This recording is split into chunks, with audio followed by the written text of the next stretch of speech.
कौन सी भाषा बोली जाती है? क्या भाषा?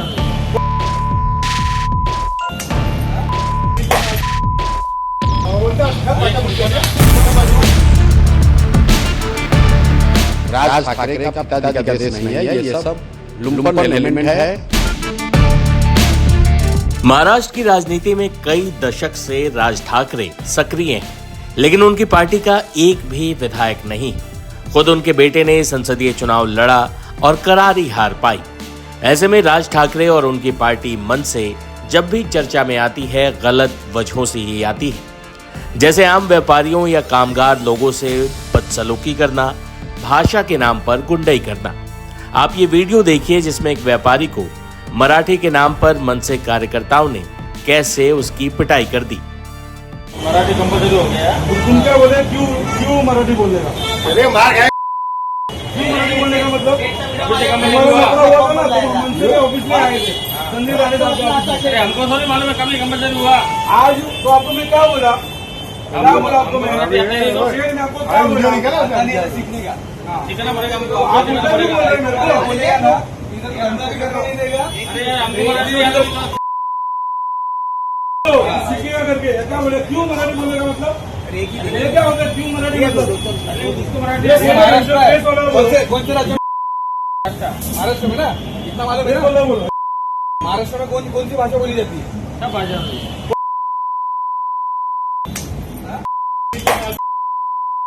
बोलता क्या भाषा बोलते हैं? क्या भाषा बोलते हैं? क्या भाषा बोली जाती है? कौन सी भाषा बोली जाती है? काम रुको ना प्रेम से। कौन सी भाषा बोली जाती है? कौन सा भाषा बोली जाती है? कौन सा भाषा? इसके बाद तमाम व्यापारी सड़कों पर आए, मनसे की गुंडागर्दी के खिलाफ प्रदर्शन किया। इसमें पीड़ित व्यापारी ने भी अपनी बात रखी। जो 29 तारीख को शाम को 10:30 बजे जो हुआ था, मनसे कार्यकर्ताओं ने किया मेरे पास हमला। तो कहने का मतलब हमारी दुकान के सामने एक बड़ा सर्कल है, तो सर्कल के सामने मनसे कार्यकर्ता 10 बजे से उधर इकट्ठे हुए थे। झंडा लेके उनका कुछ प्रोग्राम था, वो प्रोग्राम कर रहे थे। तो अचानक 10:30 बजे है ना, उसमें से 5-7 आदमी हमारी दुकान में दुकान के अंदर आते हैं और उसमें से 4 गले पे जाते हैं और 4 कहने का मैं नाश्ता काउंटर बाहर खड़ा तो मेरे पास आके खड़े हो गए। उसके बाद में जो कैश काउंटर पे गए, उन्होंने पानी का बोतल मांगा। पानी का बोतल मांगने के बाद जो हमारा कैशियर था उसने बोला कि 10 वाला चाहिए कि 20 वाला चाहिए, हिंदी में बोला। तो उन्होंने मनसे कार्यकर्ताओं ने उनका विरोध किया, बोला मराठी बोलने का, और उन्होंने जो गाली गलौज भी किया और थोड़ा धमकी भी दिया।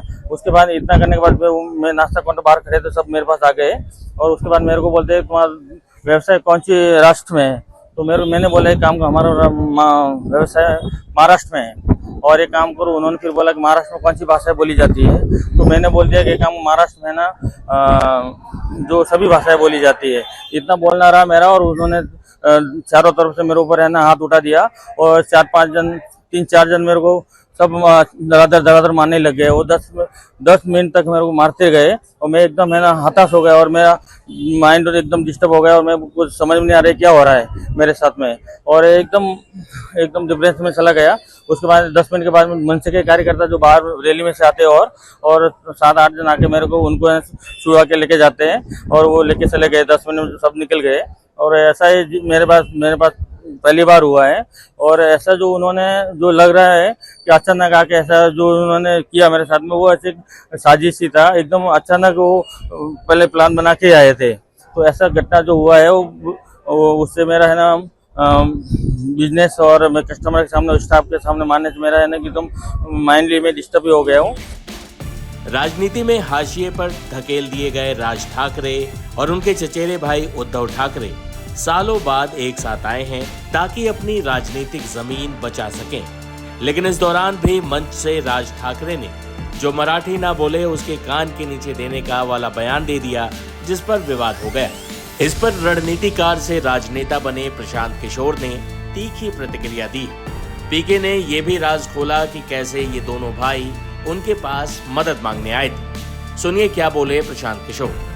राज ठाकरे के पिताजी का ये देश नहीं है, ठीक है ना? राज ठाकरे का पिताजी का देश नहीं है, ये सब लुम्पन एलिमेंट है। बॉम्बे में अपने घर में बैठकर बाघ बन रहे हैं। राज ठाकरे अपने घर में बैठकर कोई किसी को गाली दे सकता है और ये उनके संस्कार को दिखाता है, उनकी बेवकूफ़ी को दिखाता है अपने घर में बैठकर किसी दूसरे को, गरीब को, कोई वहाँ काम करने गया है उसको 2 थप्पड़ मारते हो, ये कोई बहादुरी नहीं है, ये कोई बहादुरी नहीं है। तो दोनों भाई एक साथ आ गए। अरे दोनों भाई एक साथ आ जाए, 4 भाई साथ में आ जाएं। ये दोनों भाई पहले साथ में नहीं थे तो क्या कर लिया? राज ठाकरे क्या कर लिए? दोनों भाई साथ में रहेंगे तो क्या कर लेंगे? आप वहाँ मार दीजिएगा किसी को। राज ठाकरे का कुछ नहीं है, वहाँ पर दोषी भाजपा है, भाजपा की सरकार है। वहाँ पर दोषी कांग्रेस है, कांग्रेस उद्धव जी के शिवसेना के साथ उनका गठबंधन है। तेजस्वी यादव को यहाँ बोलना चाहिए। ये लोग उद्धव ठाकरे के साथ बैठ के चाय पीते हैं, राहुल गांधी बैठकर चाय पी रहे हैं।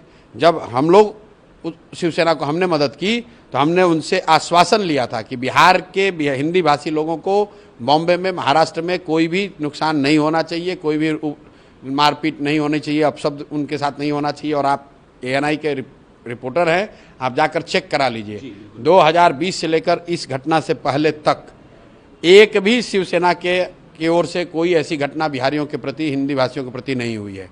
ये वापस से फिर से शुरू हुआ है क्योंकि वहाँ पर मुंबई म्युनिसिपल कॉरपोरेशन का इलेक्शन है और वहाँ मराठी वोट लेने की लड़ाई है और उस चक्कर में गरीब हिंदी भाषी लोग, बिहार के लोगों के साथ मारपीट हो रही है। दोनों भाई एक साथ आए हैं, क्या कुछ नहीं होगा। दोनों भाई आ जाए, 4 भाई आ जाए, उससे कुछ नहीं होगा। उद्धव ठाकरे ने भी कहा है कि मराठी अस्मिता को बचाना। अरे आप लोग जबरदस्ती का इनको हीरो बना रहे हैं यार।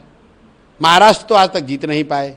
महाराष्ट्र में हमसे ज़्यादा उनको नहीं ना कोई जानता है। महाराष्ट्र और कोंकण को छोड़ दीजिए तो इनको विदर्भ में कोई नहीं जानता है, मराठवाड़ा में कोई नहीं जानता है, वेस्टर्न महाराष्ट्र में कोई नहीं जानता है। और ये बिहार और देश की क्या बात करेंगे? मैं आपको फिर से दोहरा रहा हूँ। आप कहते हैं कि आप सनातन को मानते हैं, हिंदू धर्म को मानते हैं। हिंदू धर्म के हिसाब से भी देखिए तो अपने यहाँ घर में, आपके गांव में, आपके शहर में आए हुए किसी असहाय, किसी गरीब को मारना, ये कौन सा धर्म है?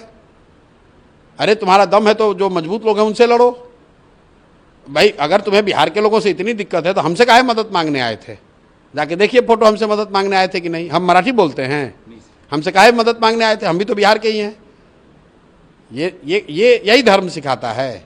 किसी अपने से कमजोर व्यक्ति पर अत्याचार करना, ये ना धर्म है ना राजनीति है, ये सिर्फ बदमाशी है और कुछ नहीं। वोटर लिस्ट रिवीजन के मामले में RJD सुप्रीम कोर्ट गई है, आपकी मीटिंग हुई है आपकी पार्टी की, अब आपका क्या रुख है इसमें? भाई हम लोग इसके विरोध में हैं। हम लोग का स्पष्ट मत है कि लोकसभा के दौरान जिस वोटर लिस्ट का प्रयोग किया गया, जिसके दम पर, जिसके आधार पर देश की सरकार का चुनाव हुआ, जिसकी वजह से आज प्रधानमंत्री के तौर पर मोदी जी देश में बैठे हुए हैं, उस वोटर लिस्ट को भी तो इसी इलेक्शन कमीशन ने बनाया था। साल भर पहले वो वोटर लिस्ट बना। अब आप कह रहे हैं कि उसमें 1 करोड़ या 2 करोड़ लोगों का फिर से जांच होगा, वो फर्जी है या गलत है। तो क्या मोदी जी को गलत लोगों ने वोट देकर प्रधानमंत्री बनाया है? क्या फिर से दोबारा चुनाव कराएंगे लोकसभा का? तो हम लोग का स्पष्ट मत है कि जो लोकसभा के दौरान जो वोटर लिस्ट था उसी का उपयोग होना चाहिए। उसको आप संशोधित इस नज़रिए से कर सकते हैं कि अगर किसी की मृत्यु हो गई है तो उसका नाम काट दीजिए, कोई यहाँ से छोड़कर चला गया उसका नाम काट दीजिए, और जिसकी उम्र 18 वर्ष से ज़्यादा 1 जनवरी को हो गई है उसका नाम जोड़ दीजिए।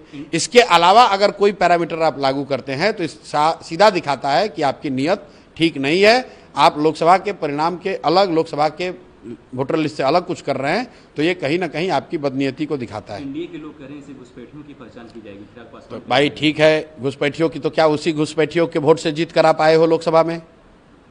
पहले एनडीए के लोग ये मान ले कि जो लोकसभा का चुनाव हुआ, जो वोटर लिस्ट था वो वोटर लिस्ट गलत था, उसमें घुसपैठिए भी थे, ये मान लें पहले भाजपा वाले।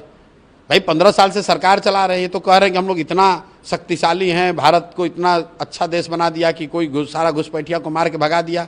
तो पहले स्वीकार करें कि इनके 15 साल के शासन के बाद भी लाखों की संख्या में घुसपैठिए हैं। ये स्वीकार करें कि जो लोकसभा चुनाव जीते हैं उसमें बहुत सारे गलत लोगों ने भी वोट दिया होगा। पहले स्वीकार कीजिएगा तब ना। आप जीते तो अच्छा, फिर जब दूसरे का चुनाव हुआ तो खराब। ऐसा कहीं होता है? राहुल गांधी ने कहा है कि नीतीश कुमार और बीजेपी ने बिहार को क्राइम कैपिटल बना दिया है। कल भी गोलीबारी की घटना हुई है। राहुल गांधी यहाँ 15 साल लालू यादव के साथ सरकार चलाते थे। उस समय बिहार में क्राइम कितना था राहुल गांधी को पता नहीं होगा, क्योंकि उस समय उनको एसपी जी की सुरक्षा थी।